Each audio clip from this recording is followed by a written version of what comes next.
Bayangkan sebuah batu, keras, dingin, tak bernyawa.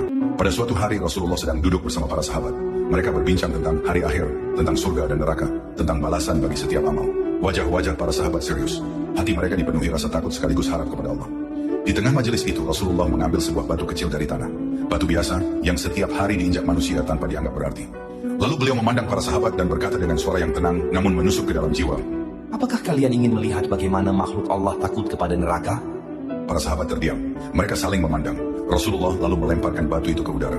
Dan sesuatu yang tak pernah mereka bayangkan pun terjadi. Tiba-tiba terdengar suara tangisan. Bukan tangisan manusia, tapi jelas itu adalah suara rintihan.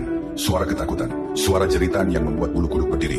Batu itu menangis, batu itu merintih, batu itu bertasbih dan mengadukan rasa takutnya kepada Allah. Para sahabat terpaku. Sebagian dari mereka gemetar.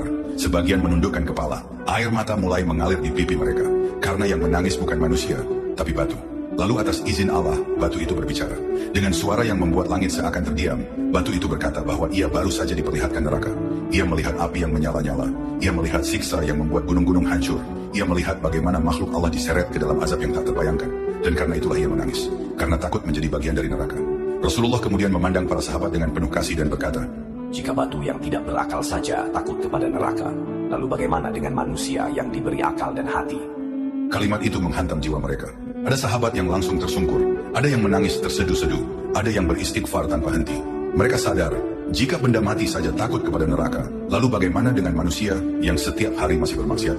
Sejak peristiwa itu para sahabat semakin menjaga salat, semakin menjauhi dosa, semakin takut kepada murka Allah. Karena mereka pernah menyaksikan sendiri bagaimana sebuah batu menangis karena takut neraka. Dan hari ini kisah itu sampai kepada kita. Semoga kisah ini membuat hati kita kembali hidup, kembali takut kepada dosa, dan kembali rindu kepada surga.